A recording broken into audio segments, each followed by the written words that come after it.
साथ संगत प्रेम से बोलो धन निरंकार जी। एक बार एक मौलवी जी कहीं जा रहे थे। रास्ता लंबा था। चलते चलते उनकी नमाज का समय हो गया। उन्होंने रास्ते में ही चटाई बिछाई और नमाज अदा करनी आरंभ कर दी। वह नीचे की ओर झुककर नमाज अदा कर ही रहे थे कि उनके आगे से दौड़ती दौड़ती लैला अपने प्रेमी मजनू को पुकारती हुई गुजर गई।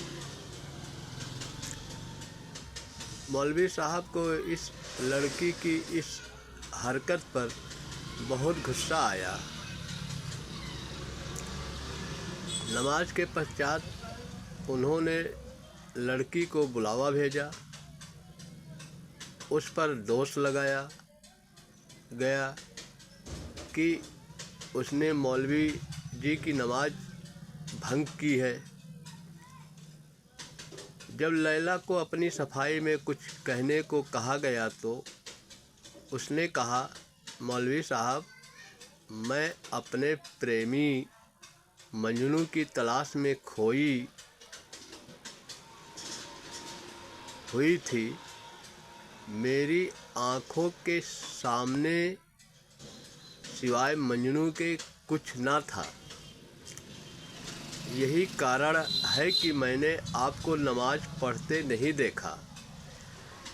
परंतु महाराज, क्या मैं एक बात पूछ सकती हूँ कि मैं एक मानव के प्रेम में आपको नहीं देख पाई?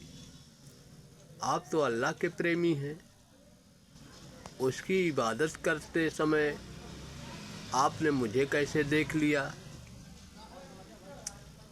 क्या आप इबादत अल्लाह के दीदार के बिना ही करते हैं, जो आपका ध्यान इधर उधर घूमता रहता है?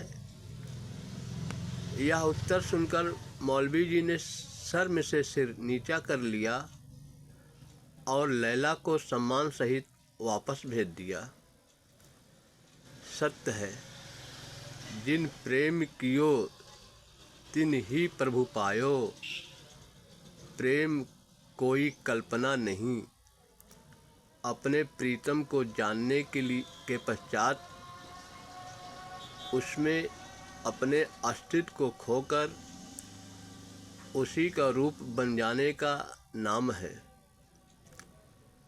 सच्ची लगन ही प्रेमा भक्ति की पहली सीढ़ी है। प्रभु को जानने के पश्चात सच्चे मन से प्रभु की आराधना के द्वारा आनंद की प्राप्ति ही इंसान के जीवन की मंजिल है। साथ संगत जी, प्यार और सत्कार से बोलिए धन निरंकार जी। साथ संगत जी, अच्छा लगे एक लाइक, एक सब्सक्राइब करके आशीर्वाद देने की कृपा करेंगे। धन निरंकार जी।